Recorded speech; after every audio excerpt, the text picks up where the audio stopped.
हरे कृष्ण। तो समस्त के चरण कमल मोर कोटि कोटि प्रणाम। वांछा कल्पतरुभ्यश्च कृपा सिंधु व्यवच पतितानां पावनेभ्यो वैष्णवेभ्यो नमो नमः। जय अनंत कोटि वैष्णव वृंद की जय। जगत गुरु श्रील प्रभुपाद की जय। पतित श्री गुरु महाराज की जय। श्रीमद् भगवत गीता की जय। बहुत बहुत धन्यवाद आपण समस्त को ढेर सारा शुभकामना शुभेच्छा। तो आम समस्ते एकत्रित होइचे जे दिव्य ज्ञान को बुझापी भगवत गीता ही दिव्य ज्ञान प्रदान करे। तो ये भाग्यवान लोकों द्वारा ही संभव है। करोड़ करोड़ मनुष्य अच्छा क्या ये ज्ञान प्राप्त ये ज्ञान आर उद्देश्य कौन भगवत गीतार आत्मा अनुभूति लाभ करवा है ना। आम समस्ते कौ अनुभूति रे अच्छे शरीर अनुभूति रे 99.100% भाविन है ना। शरीर अनुभूति रे मु किए मु भारतीय मु अमेरिकान मु डॉक्टर मु इंजीनियर मु ब्राह्मण मु क्षत्रिय मु पुरुष मु स्त्री ये सारा परिचय क्या नहीं होची शरीर को नहीं। किंतु भगवत गीता शिखाऊँगी बा जिते प्रकार यज्ञ अच्छे यार उद्देश्य है कौन ये प्रभुपाद लिखे कहले जे ए सबू किंतु ए सब कर्म मध्य प्रधान कर्म बा गुरुत्वपूर्ण कर्म होची आत्मानुभूति लाभ। जहाँ आम यज्ञ करचे स्वाध्याय करचे शास्त्र पढ़ुचे जहाँ भी करचे आत्मानुभूति लाभ करवा ये तो सहज कथा नुह। कहीं अनंत काल ये आत्मा ही शरीर बंधन में बांधी आ निजक शरीर भावी नहीं सादात्म्य कर बार बार शरीर रहित रहित रहित रहित कौन भावी नहीं मुझे शरीर तो सी सारा दुख शरीर पर इंद्रिय तृप्ति करुच्ची। तो जहाद्वारा कि बंधन कर्म बंधन तक लगुच और से फल को भोग करने बार बार तक शरीर धारण करते पड़ुची। तेणु आमको ये दिव्य ज्ञान जोगर जमी भगवान कहते एक उपयुक्त गुरु को पाखक जावाक पड़ो। आम एमती के बुझीपारानी गीता घरे घरे अच्छी पढ़ी भी आम जापारानी। तो से आमको उपयुक्त गुरु को आश्रय जावाक पड़ो। अच्छा गुरु चिन्हवा केमी से भी भगवान इंडिकेट करदे यही अध्याय जे परंपरा रे जाओ नले तुम भटकी जीव तुमको लोक गुमराह करदे। बाबा बापू दुनिया हर गली कंदे बसचंती हाँ तुम सरलतार फायदा उठेबे। तेणु बुझ जी गुरु बोल की साजिची गुरु बसी सी तार कई गुरु अच्छा ना तार कई गुरु अच्छा ना माने वंदे कृष्ण जगत गुरु परंपरा रे आसुचंती कि एटा तो आगे देखा दरकार। तो जदि देखिए ताले सी आमको सी जो ज्ञानटा देवे सद ज्ञान देवे सी कौन ज्ञान देवे ना जेटा भगवान कहते एजिटी से कहे मन कथा किसी कहे ना। तो आम देखा महाप्रभु चैतन्य महाप्रभु देखो स्वयं भगवान किंतु सी भी जिते आसिले परंपरा को माने पाथई करके आसिले है ना। सी ए विच्युत होना सी तो स्वयं भगवान निजे आसिक किसी भी कही पारते किंतु गीतार कहते एवं परंपरा प्राप्तम तमें परंपरा धारार गले मत तुम प्राप्त कर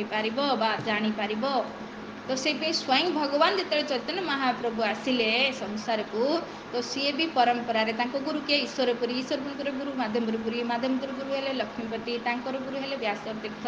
फिर ब्रह्मण्य तीर्थ एमती ये वंदे कृष्ण कृष्ण ठाकुर ये परंपरा रे आस भगवान कही जेटा करके भी देखले तो आसिक प्राक्टिकली शिखेले। भगवान ये आत्मानुभूति लाभ करने किसी प्राक्टिकली करते पड़ो। भगवान गीतार कहले सब कर्म मो पाई कर किमिति करवा बाबा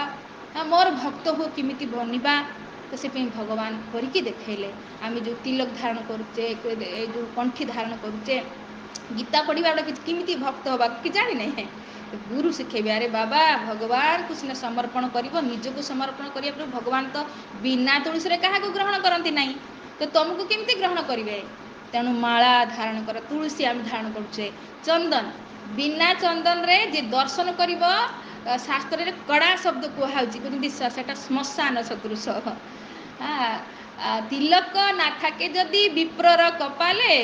से कपाल श्मशान सदृश बेदे बोली देखु वेदर केते कड़ा शब्द कहूँ जदि तिलक नहीं मनीष होचे भगवान को प्रति आमर से भाव नहीं तो आम जब तिलक धारण करें से तिलक को कपाल को कौन कहूँ वेदर कौन कहूँ श्मशान श्मशान जमी अस्पृश्य से स्थान को गले आसिक गाधौ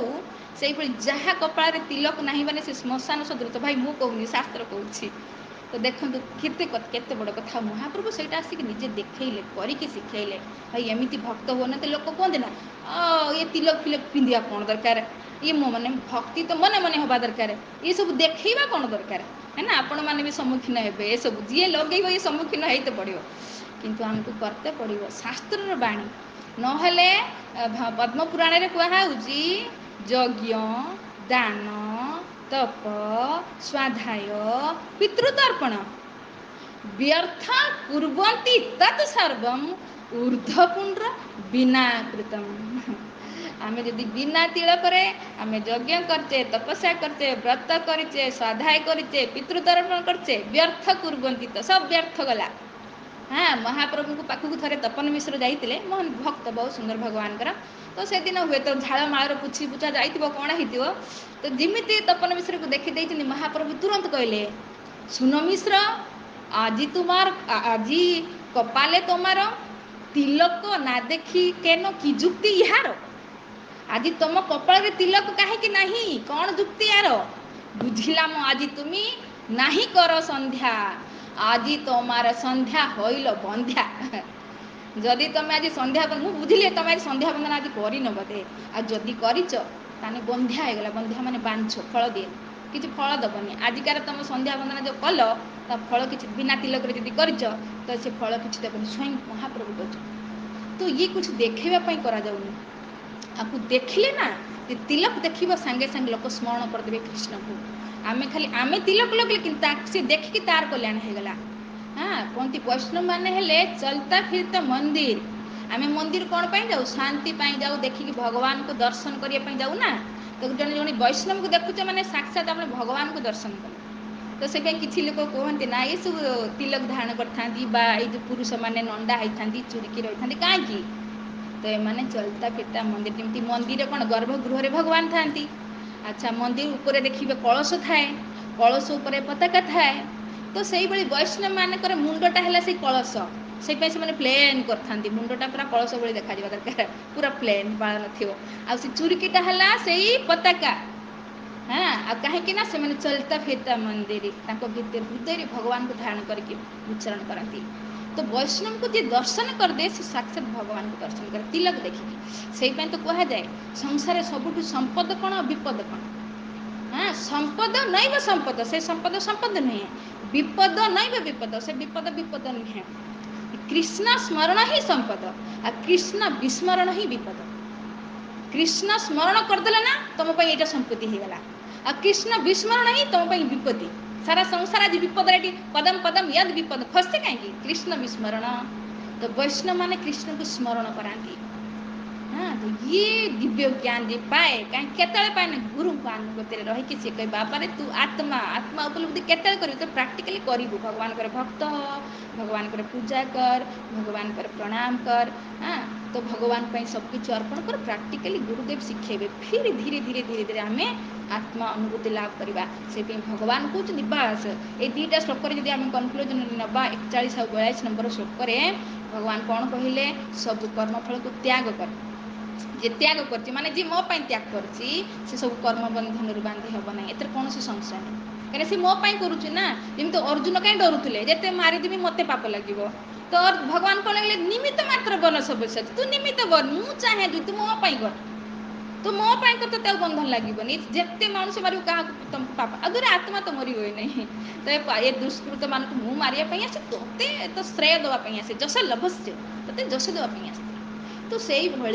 केवल अर्जुन को एक कथा कहुनी आम समस्त को कहूँ मो कर फिर मो कले केवल तुम तुमर कल्याण करनी तुम सब अनेक जीवंकर भी कल्याण कर गोटे गचर फूल आणिक आम भगवान को देले ना से गचर भी तार उद्धार है। हाँ केते जन्म पर सी भी भगवत भक्ति लाइन सी चली पड़ा भाव दियो से गचर जन्म उद्धार है सीधा भक्त परिणत हम सी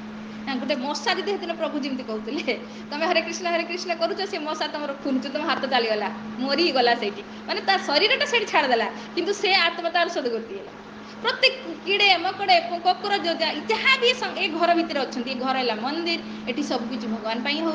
तो ये सारा जीवन पर भी तुम उद्धार कर वैष्णव केवल निजर उद्धार कैनि। हाँ अर्जुन जो मारा कौन अर्जुन तो उद्धार है भगवान का आदेश गला जेतिक भगवान को देखिकी मले से भी उद्धार है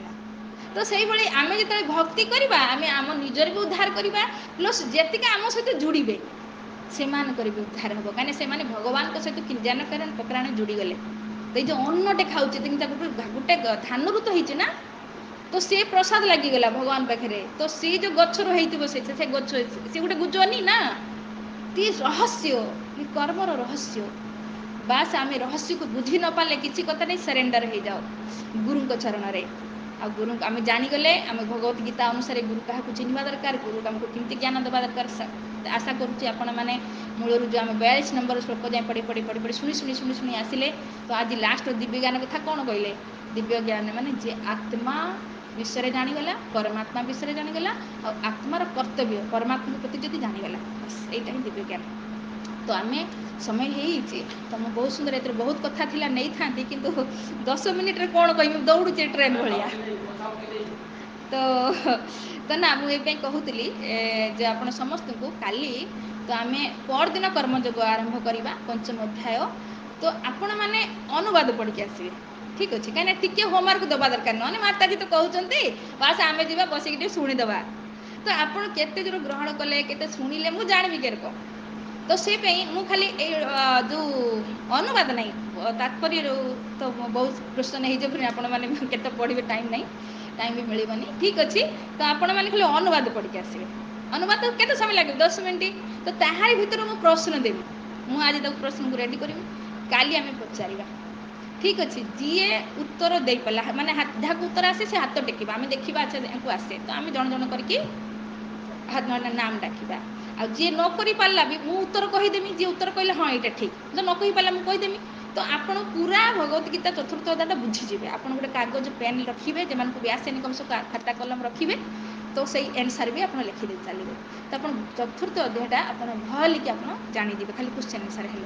ठीक अच्छे मुझे आशा करुच्ची यहाँ कले भल हम बोली कहीं प्रभु रखुले बोधे प्रश्न उत्तर लास्ट रे तो द्वितीय अध्याय कले तृतीय अध्याय भी कले